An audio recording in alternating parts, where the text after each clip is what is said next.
En nuestro segmento de salud vamos a hablar hoy de violencia. Lamentablemente es el tema que está en el tapete. Además de nuestro psiquiatra, el doctor José Miguel Gómez, está con nosotros Katy Cibolani, quien es especialista en gestión de conflictos de patio común.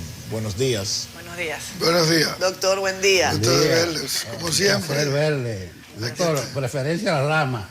Así mismo. Además que usted de la casa, usted lo escuché, lo leí hoy, que usted hablaba, doctor, de asistencia emocional a empleados de medio ambiente. El Home Club. Yo vi una reunión que encabezó la señora vicepresidenta con los viceministros, la hicieron en el Palacio. Yo dije, pero tal vez era más propicio hacerla en el mismo medio ambiente para ir creando. Katy, ¿cómo tú valoras lo que hay que hacer ahora, principalmente con el entorno de Orlando, tanto familiar como del personal de medio ambiente, que me imagino no ha salido del shock todavía? Bueno, yo considero que como todo proceso complicado y difícil, tiene que haber un respeto al espacio y a las personas que trabajaban con él. Y dentro de eso me imagino que debe haber una asistencia emocional, asistencia seguramente terapéutica para algunos, para poder retomar, digamos, la rutina laboral y poder entrar nuevamente a ese espacio con seguridad y retomar, digamos, el día a día, ¿no? Pero yo estoy segura que el doctor tendrá mejores herramientas sobre el tema del abordaje. Del abordaje, exacto. Doctor. Se le ha pedido al Ministerio de Salud Pública que tiene, y del Servicio Nacional de Salud, tienen programas de asistencia en salud mental. Allí hay una crisis, allí hay gente en shock, allí hay gente con un estrés agudo, allí hay gente que no duerme, hay gente que saltó para salir producto del momento de la inseguridad que se vivió, y hay gente allí que se puede quedar con un estrés postraumático. Entonces, la intervención en crisis manda que ya debió de empezar psiquiatras y psicólogos con una charla, con un seminario, con un abordaje individual, porque cada persona allí, como decía Aristóteles, ¿verdad?, sí, es único y irrepetible, y podrá haber personas que desate un problema emocional o una depresión, ¿verdad?, o un trastorno inadaptativo. Entonces, se manda una asistencia en salud mental dentro del área para volver a la calma, a una cultura de servicio y buenos tratos, y donde la gente se sienta más segura. Katy, se ha hablado mucho sobre, bueno, y se ha especulado también, sobre las razones que podrían haber pasado por la cabeza de este individuo que decidió que la violencia fuese su guía. Sí. Y no necesariamente el diálogo, el razonamiento lógico, la conversación, el respeto. ¿Cuál es la estrategia que se utiliza sobre todo para dirimir los conflictos? ¿Cuál es la recomendación cuando todo parece cerrarse en procesos que tienen que ver con temas gubernamentales, en procesos que también involucran el plano amistoso? Sí. ¿Cómo lo ves? A ver, yo creo que ese hecho responde a un contexto, no es un caso aislado, como estamos viendo, ¿no? Yo creo que es importante señalar el gran peligro en República Dominicana por la violencia armada, y eso se da por, bueno, el manejo y el acceso fácil a las armas y municiones. ¿Quién tiene las armas? ¿Quién vende las armas? ¿Dónde están? Y evidentemente es mucho más fácil dirimir un conflicto hablando que con una persona sin armas que con armas, ¿no? Eso ya marca un antes y un después. Entonces, yo no creo que sea un hecho aislado, sino que es un hecho que responde a un contexto y a una realidad país. Además, la violencia armada es multicausal, no es únicamente por el tema de las armas, sino también debemos recordar que la causa número 1 de homicidios en República Dominicana no son los asaltos, son precisamente los conflictos interpersonales. Y eso yo lo vengo diciendo desde hace mucho tiempo, no hemos atendido eso. Creemos que son los asaltos, que es el crimen común, pero resulta que en República Dominicana la mayoría de los conflictos se se resuelven a través de la violencia, no únicamente en el plano político, no únicamente en ciertos sectores, sino en el colmado, entre amigos, entre vecinos, en comunidades, ¿no? En el tránsito. En el tránsito. Entonces yo creo que hay que repensar cuál es la mirada del contexto que tenemos en República Dominicana sobre el acceso. O sea, tenemos como un cóctel, ¿no? El acceso fácil a las armas, que tenemos el número 1 de homicidios es por relaciones interpersonales, y luego que no tenemos una inversión real en políticas públicas sociales que respondan a que la gente no tenga que ir a la calle a usar las armas, a matarse por un conflicto, ¿no? No hay espacios de resolución de conflictos, no solo en las instituciones públicas, sino también en las comunidades, y obviamente la gente no sabe qué hacer cuando hay un conflicto. Yo creo que eso es fundamental. Luego, ¿qué hacer? Bueno, evidentemente es una respuesta larga, pero claro está que el tema educativo es fundamental, el tema de la violencia cultural, desmontar ciertos estereotipos, mientras más armas mejor, mientras más armas más poder, mientras más armas mejor me voy a defender, y evidentemente los números están que eso no es así. Entonces el tema educativo sobre resolución de conflictos, sobre mediación, la inversión en educación, en calidad de vida, eso es fundamental, y luego el tema de los espacios para resolución de conflictos.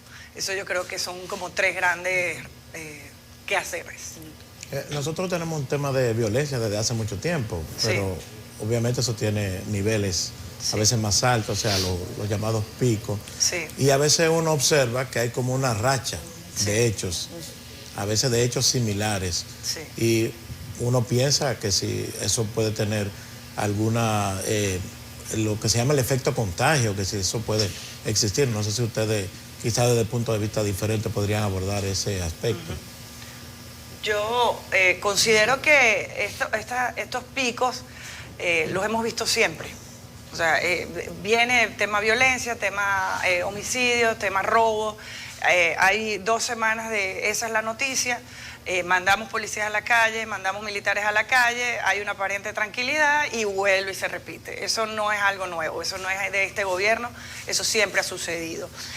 ¿Por qué es eso? Bueno, evidentemente la mirada del miedo vende. El titular vende, y creo que eso tiene mucho que ver con cómo se consume, ¿no? La violencia.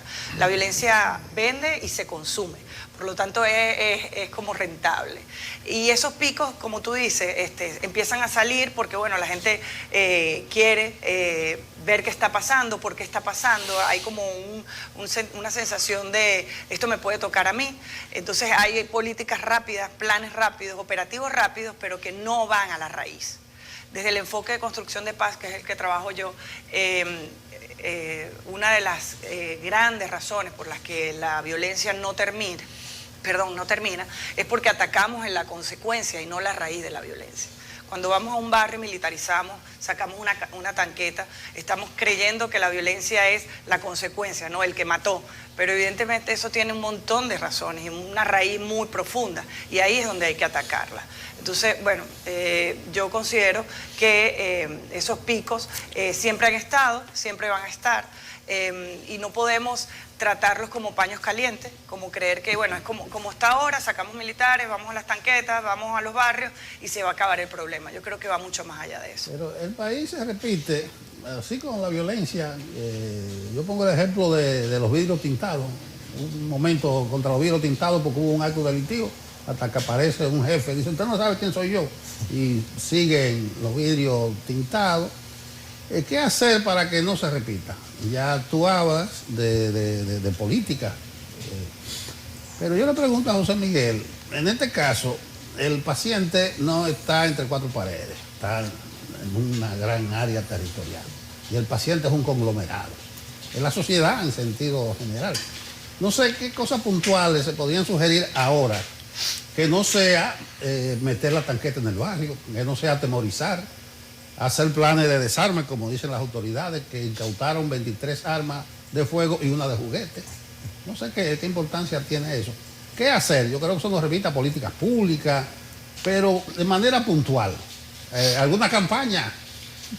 Mira, Nelson, hace más de 20 años que la República Dominicana monta y desmonta programas de intervención hacia la violencia.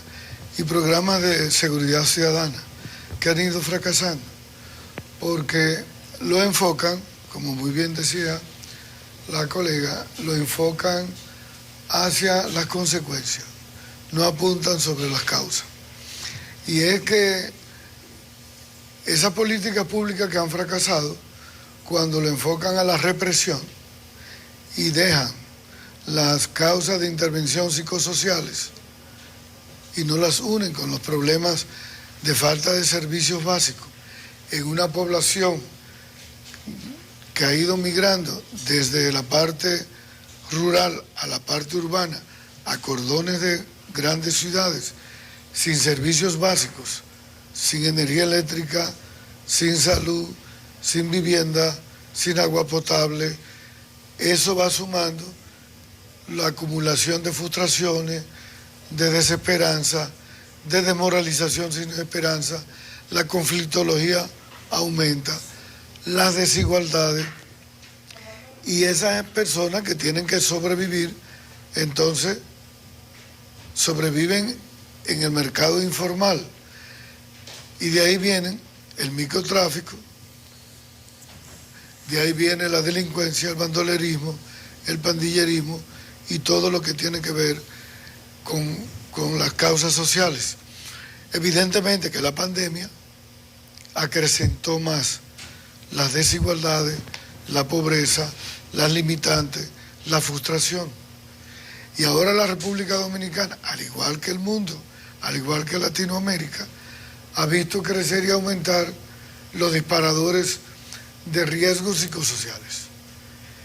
Y fíjate que en esta semana, recién pasada, más de 10 personas cayeron abatidas por armas de fuego. Aumentaron más los niveles de inseguridad ciudadana. Y viene y pasa el acontecimiento de este asesinato brutal contra un hombre decente, contra un hombre de cultura de paz, contra un hombre que tenía una visión social de servicio. Y lo mata un amigo, pero un amigo entre comillas, porque ese es un amigo, y esto es importante que se le diga a la gente, ese es un amigo de alto riesgo, ese es un amigo de alta peligrosidad.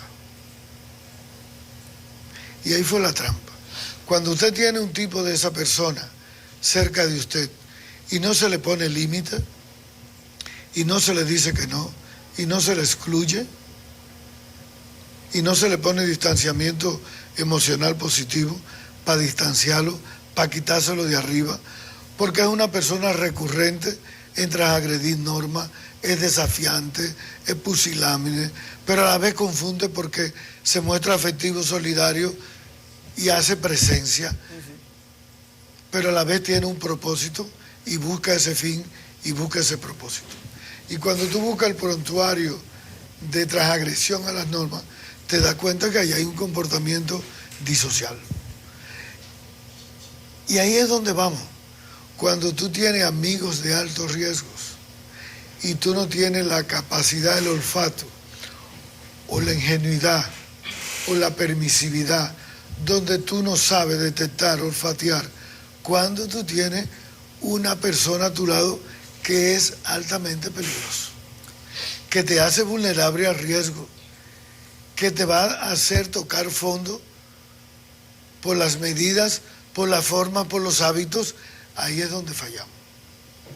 En la pregunta que tengo a continuación es para ambos, cada uno evidentemente desde su área, Katy Cibolani desde la resolución o gestión de conflictos. El escenario que vivimos, lamentable, porque todos tenemos en la cabeza, y yo creo que el doctor después nos hablará un poco de eso también a los periodistas, y para nosotros fue muy duro además reportarlo sobre la marcha del momento, ir acumulando informaciones que no queríamos ni siquiera confirmar hasta que estuviésemos totalmente seguros, hasta por un estado de negación personal, por el conocimiento de la familia, del individuo en cuestión, en fin.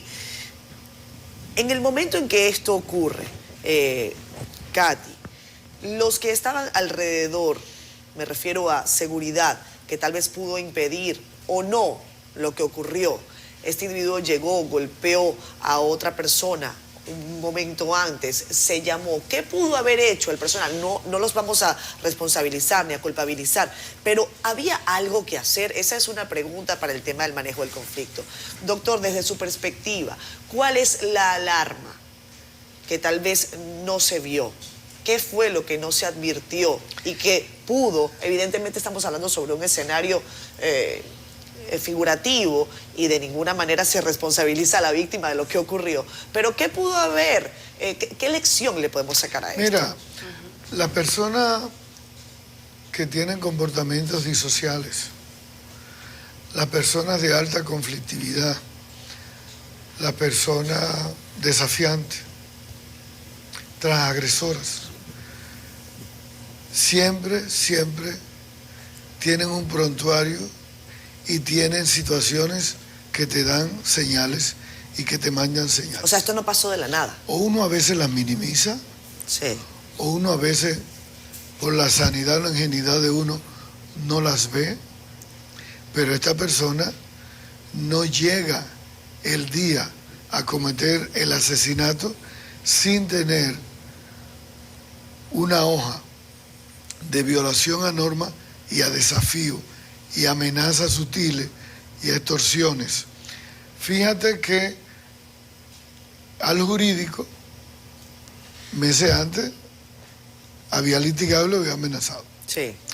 Fíjate que meses antes, cuando quería permiso, algunas palabras no bien compuestas debió de decir, algún desafío debió de hacer. Es decir, la conflictología te dice que hay lo que le llaman conflictos latentes, que se van manteniendo y que en la medida en que tú no le das resolución en los momentos que se van apareciendo, entonces la conflictología va aumentando. Ahora, ahí no se le puso límite, ahí no se le dijo que no, ahí no se le excluyó, ahí la seguridad no le dio normativas de decirle, no importa que sea el hijo o el hermano, aquí no se puede entrar con arma. Hay una nueva norma que no se entra con arma.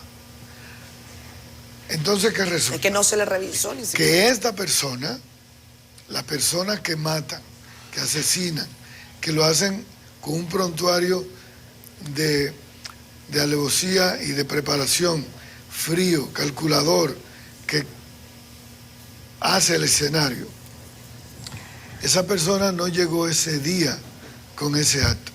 Esa persona va construyendo un sistema de creencia. Un sistema de creencia con comportamientos que configuran el comportamiento y que esos comportamientos configuran los resultados. Cuando tú vas cargando el sistema de creencia a tu cerebro de actitudes emocionales negativas, ira, rabia, remordimiento, resentimiento, envidia, celos, y tú vas acumulando esas actitudes emocionales negativas, y tú no vas activando la parte frontal de tu cerebro para que te diga, frente a un conflicto, como tú decías, yo puedo dialogar, yo puedo hablar, yo puedo negociar, yo puedo perder y yo puedo ceder. ¿Cuándo yo me retiro si yo no consigo el propósito? Claro. Si yo no puedo ganarte, ¿cómo yo me excluyo de ahí? El individuo que tiene actitudes emocionales negativas y que es un gratificador de respuestas inmediatas, no puede hacer eso, porque no tolera frustración, porque no tiene capacidad resolutiva para poder buscar asertividad en el conflicto. Entonces, ¿qué hace? Frente a la rabia, a la ira, toma decisiones, pero las decisiones las va creando, las va construyendo, y eso es lo peligroso. Así como construyó un bolso con un montón de armas de fuego y un montón de cosas. O sea, Sí. Katy. A ver, yo más allá del hecho puntual, como que se Sí. hubiese podido haber hecho, ya, bueno, el hecho está, yo insisto, y esto lo he repetido, la diferencia que es resolver un conflicto con armas, con alguien armado a alguien no armado. O sea, la normalización de la violencia a través de las armas en el país es grave.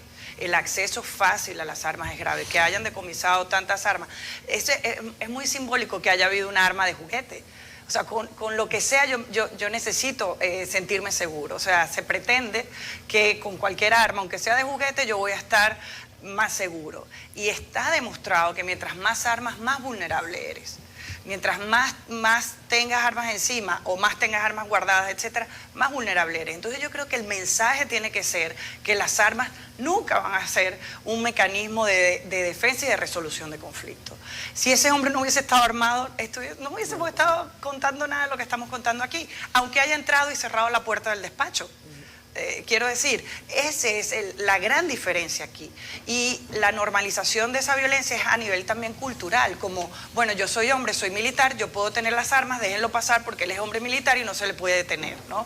Y en otras instituciones del Estado, por no estar con una vestimenta correcta, no te dejan pasar. Entonces, fíjate el tema de la violencia cultural, cómo un hombre armado sí puede entrar y cómo una mujer a un hospital no puede entrar, depende de qué lleva puesto. O sea, ese es el mensaje. A un hospital o a cualquier un hospital o un ministerio. A los mismos ministerios. No A puedes los entrar mismos, ni siquiera desmangado desmangado en un país donde hay 40 grados de calor. Exactamente. Entonces... Exactamente, ¿cuál es el mensaje? No, a este sí, porque es hombre, porque es militar, porque es amigo, puede entrar con 1, 2, 3 armas, y a cualquier persona. Ahí yo creo que tiene que ser el mensaje de aleccionador y de aprendizaje, la violencia cultural, la normalización de las armas. Ahí. José Miguel, este es un tema casi de seminario, porque hablando de las armas, el tigre era propietario de una armería, era suplidor de armas, sí. Pero dice la hija de él que hay 2 familias destrozadas porque había una relación, un vínculo histórico, vamos a llamarle así. O sea que no solamente era algo que ellos eran amigos o conocidos, no, las familias, sino que las familias, había un vínculo de años, eso complejiza más el asunto. Sí, tú sabes que por eso esas 2 familias hay que intervenir en términos de asistencia en salud mental, porque las 2 familias están viviendo duelos muy impactantes. A propósito de lo que estamos enumerando de la violencia, la República Dominicana, a mí me duele decirlo, ha entrado una cultura de violencia. Y este es un país que está de salud mental, un país que está de psiquiatra. Es decir, estamos hablando de que cada vez que un ser humano sale de su casa y entra en el carro un machete, un cuchillo, un bate, un tubo o una pistola, él no está saliendo a mediar, él no está saliendo a comunicar, a ceder, a perder, a resolver una situación de forma amigable o a buscar una solución. No, él está saliendo con algo preparado, mental, cerebralmente, para si tengo un problema, yo lo voy a resolver con eso que tengo, que es un arma, que es con violencia. Entonces, pero, doctor, perdón que lo interrumpa, pero en las mismas jornadas que estábamos reportando el incidente de Orlando Jorge Mera, tuvimos que reportar un ciudadano chino que amenazaba con lanzarse de un techo si no le resolvían algo. Entonces, estamos hablando de eso, de cómo la utilización, o sea, yo utilizo violencia para que me resuelvan, de una manera u otra, escenarios diferentes, condiciones diferentes. Hay que decirle al psiquiatra que ese ciudadano chino le prendió fuego a una habitación. Sí, además, pero por un problema laboral. Pero fíjate que... Pero es un conflicto. Pero fíjate que un muchacho le da un machetazo a la profesora. Exactamente. Esta semana. Entonces, por eso te digo que hay una cultura, hay un aprendizaje. Usted dice que estamos de salud mental. Hay un reforzamiento. Yo diría, estamos todos locos. De conducta, de que si yo tengo un conflicto a nivel primario, sea con la pareja, claro, sea con la familia, por eso fíjate que ha aumentado los maltratos en las parejas, ha aumentado la violencia intrafamiliar y la violencia de pareja. Los feminicidios en esta semana van 4 mujeres víctimas de hombres. Entonces, te está diciendo que hay un contexto cultural social, que hay un aprendizaje hacia la violencia cuando yo tengo un conflicto.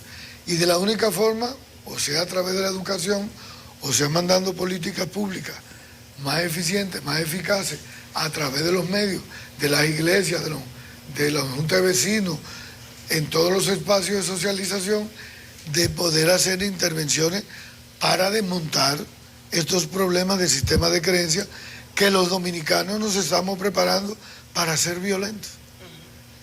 Y todo lo queremos resolver con un problema de violencia, hasta en problemas simples.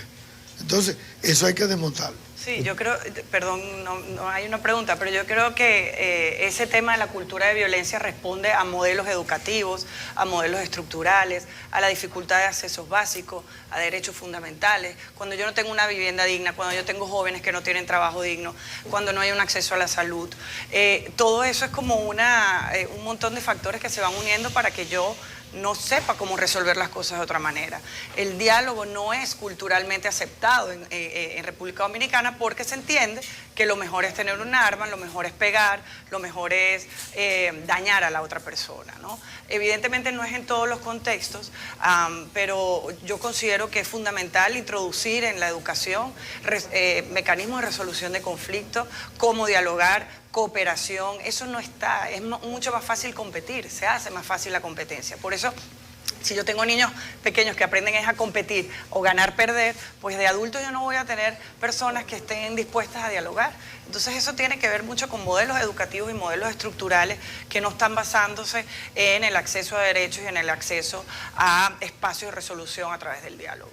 Ustedes hablan de la normalización de la violencia y eso ciertamente uno lo ve cuando, por ejemplo, se habla de una persona y hasta con fascinación se dice fulano es guapo o fulano se mata con cualquiera. O sea, no hay como crítica a veces que se dice. ¿Dónde está la solución? Obviamente un problema cultural, escuela, familia, política de Estado, una combinación. Mira, la República Dominicana tiene que hacer intervenciones en la educación con los niños con dinámica de lo que le llaman cultura de buenos tratos.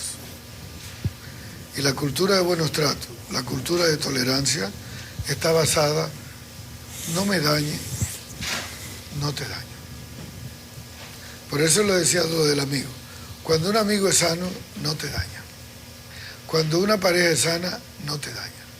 Cuando un padre es sano, no te daña. Entonces, la cultura de los buenos tratos hay que trabajarla desde la escuela en los niños. Fíjate que los niños cuando tienen conflictos, rivalidades, y tú los enseñas a dialogar, no a morder, no a apoyar con el lápiz, a dialogar. Tú los educas para una convivencia pacífica y una cultura de tolerancia, y ellos aprenden a dialogar. Si ellos aprenden también desde su casa, siendo la casa el primer espacio de desarrollo sano, donde yo aprendo a ser persona, en mi casa. Entonces, cuando yo veo que mi mamá, mi papá tienen diferencias y hablan las diferencias, entonces yo aprendo a dialogar. Si tú vas a la universidad, ¿verdad? Y tú aprendes a tener discusiones ideológicas, de género, de lo que sea social, pero tú aprendes a fomentarla a través de la comunicación. Tú no eres una persona violenta, tú no eres una persona agresiva, porque tú tienes un sistema de creencia. Y eso te educa para cuando tú tengas la diferencia por el parqueo en la casa, buscar una solución. Cuando tengas una diferencia en el salón de belleza, en la esquina, en el transporte, tú tienes la habilidad de buscar la solución. Pero cuando no se hace eso, vamos a seguir arrastrando esta cultura de violencia y vendiendo hacia afuera y hacia adentro que los dominicanos somos conflictivos o que tenemos violencia. Fíjate que en la medida que va aumentando los sectores medio alto, más educativos, la violencia es menor, la mortalidad es menor, el uso de armas es menor. Cuando tú vas viendo las desigualdades sociales, el modo de sobrevivencia, entonces el individuo que la cultura lo ha enseñado que para vivir de la forma tan desigual también tiene que ser violento por las hostilidades que el aspecto social le ha enseñado a vivir. Esos niños que viven en un semáforo, que piden los semáforos, que venden flores en los semáforos, que todos los días alguien le cierra la puerta, le sube el vidrio, lo excluye, le tiran el motor. ¿Qué tú crees que va a hacer? Él va a ir creando resentimiento social, culpa social. Él va a ser violento en el futuro. Entonces, eso se trabaja con políticas públicas. Y el Estado tiene que entender eso. No es un problema de SOS, de que ahora hay que sacar la tanqueta y salir a recoger las armas. Es una sostenibilidad en políticas públicas. Finalmente, para ambos, tenemos que irnos a pausa, pero me gustaría que hablemos de las lecciones desde las instituciones del Estado que están permanentemente gestionando conflictos. Permanentemente llegan personas a las instituciones del Estado con frustración, con ira, con rabia acumulada. El funcionario, independientemente de su escala, desde el primero que te recibe en una ventanilla, esa persona que te tiene que atender y que sabe que no necesariamente te puede resolver, consejos para manejo. Estoy hablando desde el funcionario más pequeño hasta el ministro, que a veces no tiene todas las respuestas. Claro. Bueno, yo quería señalar algo rapidito de la pregunta anterior que me parece importante. El doctor lo señalaba, el tema de la violencia es aprendida también. Y el tema de la paz, del diálogo, la paz y el respeto también. Entonces la apuesta tiene que ir por ahí, ¿no? Yo pondría hoy, desde hoy, como política pública, como una cuestión obligatoria, mesas de paz en cada aula de clase de República Dominicana. ¿Qué son las mesas de paz? Una mesa que puede ser hasta en el piso y que los niños ahí sea donde resuelven sus situaciones.